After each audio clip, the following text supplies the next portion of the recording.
My name is Simone Carter. I am 36 years old, a senior financial forensics consultant at one of the most respected advisory firms in Charlotte, North Carolina. My entire career is built on one skill: finding the truth hidden inside numbers. I can look at a spreadsheet the way other people read faces, and I never miss a lie. But the biggest financial risk I ever faced had nothing to do with a client. It had everything to do with my older brother, Darnell. Yesterday, Darnell gambled with his own children's safety because he could not stomach the word no from his little sister. He loaded his 3 kids into a rideshare and sent them across town to my old address, a house I had quietly sold 4 months ago. He assumed I would cave. I always had before. What he did not know was that a retired Navy Master Chief named Gerald Pewitt now lived at that address. A man who irons his bed sheets, keeps motion sensor floodlights on every corner of his property, and has a handwritten sign on his gate that reads, "Trespassers will be documented and prosecuted." And Darnell certainly did not anticipate that his arrogance would land him in handcuffs the moment his sandals hit the terminal floor in Phoenix. Let me take you back to where it started. It was 5:15 on a muggy Thursday morning in August. I was standing in my walk-in closet, methodically packing a carry-on for a flight to Boston. My firm had been cultivating a merger deal for 11 months, and I was leading the final due diligence presentation. This trip was not optional. My phone lit up before I could zip the bag. Only one person calls before sunrise without a text first. Darnell. I let it ring twice, then I answered on speaker. "Simone, good, you're up." He didn't say hello, he never did. "Listen, Priya and I finally booked that Scottsdale trip for our anniversary. Flight leaves at noon. We're going to need you to take the kids for the weekend. Drop-off is around 4:00. Make sure you have those Lunchables Jordan likes, not the pizza ones, the turkey ones." I stopped folding. "Darnell." I kept my voice completely flat. "I cannot watch the kids. I'm leaving for Boston in 4 hours. I will not be in the state." He laughed. That dismissive exhale that meant he had already decided I was performing. "Stop it. Mom said you finished the Henderson account last week. You're just doing this because you're still mad about Thanksgiving." "I am not lying. This isn't about Thanksgiving. I am going to Boston for work." Even if I weren't, the answer is still no. You did not ask me in advance. You cannot call me at 5 in the morning and assign me a weekend of childcare. It's 3 kids for 3 days, Simone. You have that whole house to yourself. All those empty rooms. You know what your problem is? You've been alone so long you've forgotten what it means to be part of a family. I tightened my grip on the folded blouse in my hands. "Darnell, do not bring the kids to my house. There is no one there to receive them." He sighed. "Long and theatrical, you're being dramatic. I'll tell the driver to drop them at 4:00. If you want to play games and make them sit on the porch, that's on you. I've got a flight to catch." He hung up. What Darnell did not know, what no one in my family knew, was that I had sold that house 4 months earlier, and I had a very specific reason for keeping it quiet. Last Christmas, I flew home from a conference in Seattle. I walked through my own front door at 11 at night to find strangers in my kitchen. Darnell had used a key my mother gave him for emergencies to host a watch party for 12 of his friends. One of them was standing on my balcony in the rain smoking a cigar. My custom wool area rug, the one I had saved 4 months to buy, had a burn mark the size of a fist in the center. When I confronted my mother, Renata, she told me I was materialistic. When I asked Darnell to replace the rug, my father, Winston, told me I was making money more important than people. When I said that people who respected each other did not destroy each other's belongings, they both went quiet in that practiced way that meant the conversation was over and I had lost. That night I called a real estate agent. The house sold in 6 days. I moved into a secured high-rise in South End, 15th floor, key fob elevator, concierge desk. Security cameras at every entrance. I put the deed in the name of an LLC I formed called Ironwood Properties. My name appeared nowhere in the public record. I told no one. My family was so consumed by their own orbits that they never once asked why I had stopped hosting. So that morning, before I boarded my flight, I opened the family group chat and typed clearly. Darnell, for the record, I am at the airport flying to Boston for work. I no longer live at the Briarwood address. Do not send the children there. I am not available this weekend. This is my final notice. My mother responded within 60 seconds. Simone, stop being selfish. Your brother needs this break. Priya has been so stressed. You can go to Boston anytime. Family comes first. My father, you are being incredibly childish. He is the father of your nieces and nephew. Help your family. I screenshotted everything, timestamped it, saved it to my cloud drive. Then I boarded my flight. At 4:00 that afternoon, while I was somewhere over Virginia, a rideshare driver named Terrence pulled up to 2714 Briarwood Lane with 3 children in the back seat. Jordan, age 10, Aaliyah, age 8, and little Chloe, age 5, clutching a stuffed elephant named Peanut. The garden I kept was gone. The welcome mat and wind chimes were gone. In their place were precision-trimmed hedges, a gravel path raked into clean lines, and a gate with a laminated notice. No soliciting, no trespassing, all visitors must be announced. Terrence unlocked the doors. He looked at the dark house. He looked at the 3 children. He looked at the dark house again. Jordan climbed out first. He was old enough to feel that something was wrong. He rang the doorbell anyway. Then again. Then he knocked. Inside, Master Chief Gerald Pewitt was in his study reviewing VA paperwork.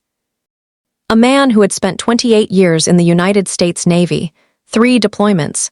He did not believe in coincidences, and he did not like surprises. When his security monitor showed movement at the front gate, he moved to the door. The storm that had been building all afternoon had finally broken. Sheets of rain driven sideways by gusting wind. He opened the door. Jordan looked up expecting anyone he recognized. Instead, he saw a broad-shouldered man in his 60s with posture like a flagpole and eyes that had seen things Jordan could not imagine. All 3 children screamed. To his enormous credit, Gerald Pewitt did not panic. He looked at the suitcases. He looked at the soaking wet stuffed elephant. He looked at the 10-year-old trying to step in front of his sisters. Who are you children? I'm Jordan. We're looking for our Aunt Simone. She lives here. Pewitt's jaw tightened. Simone Carter? Yes, sir, son. Simone Carter sold me this house 4 months ago. Jordan's face went white. Get inside, Pewitt said, stepping back and opening the door wide. Before you catch pneumonia, all 3 of you. Move, they shuffled in. He locked the door. Looked at the 3 shivering children standing in his foyer, and felt a rage in his chest that he hadn't felt since his last deployment. Someone had put minors in a car, told the driver to leave, and gone on vacation. He picked up the phone and dialed 911. I landed at Logan Airport to 41 missed calls. My mother, my father. Darnell 14 times, and a voicemail from a Charlotte Police Department detective that made my stomach drop. I stood in the jetway and listened to it twice. Then I called my attorney, Patricia Wynn. Meticulous, relentless, and worth every penny. I told her to meet me at the precinct. Then I booked the next flight back to Charlotte. It cost me $5,800 for a last-minute seat. I did not hesitate. I spent the flight organizing evidence, timestamps, deed transfer records, the group chat screenshots. By the time the wheels touched down, I had a complete file. Patricia met me at baggage claim.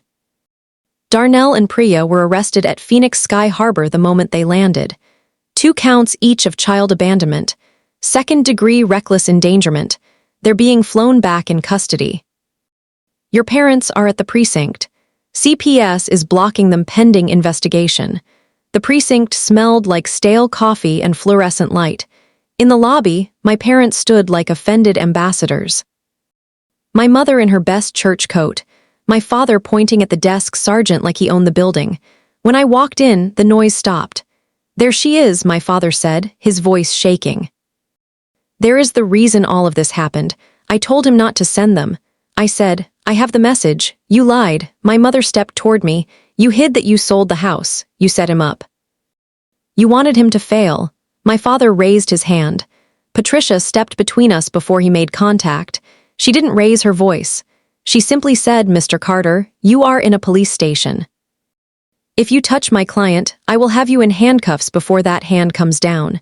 Do you understand me?" He lowered it, slowly, looked at the officers watching from behind the desk.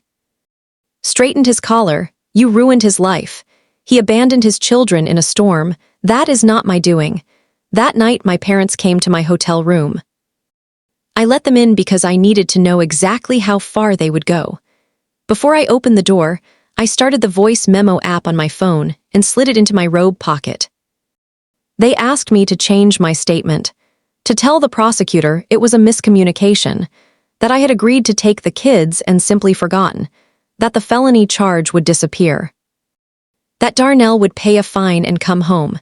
Then my mother said the part that broke something loose in me permanently. "So what if you lose your job, Simone? You're a smart woman. You'll find something else. You can work anywhere. But Darnell has a wife and children. He carries this family's name. Your career is all you have because you chose ambition over a real life. He cannot have a felony record. It will ruin him. It is your duty." I said, "Okay. I'll be at the courthouse tomorrow morning." They left believing they had won. I called Patricia and told her to prepare a motion for emergency custody and to add the recording to the evidence file. Then I went asleep, the best sleep I'd had in years. In court, my parents petitioned for emergency kinship guardianship. My father stood before the judge and stated with the confidence of a man who had never been caught that they owned their home outright. A 4-bedroom house on Callaway Drive, valued at over $700,000. Financial stability, ready to take the children immediately. What he did not know was that I knew the truth. 3 years ago, Darnell had racked up $47,000 in gambling debt. My father drained his retirement account, emptied his savings, and took out a second mortgage to cover it. The house fell into foreclosure 18 months later.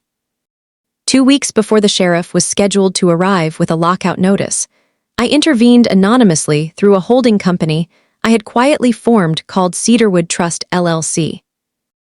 I bought the house at auction. I paid their property taxes. I let them stay rent-free. I hired a management company to deliver the paperwork so my name never appeared anywhere. I did it because I could not watch my parents become homeless, even after everything, and my father had just lied about owning it. Under oath, I stood up. I presented the deed. I presented the foreclosure records. I presented the lease agreement they had signed, which contained a clause.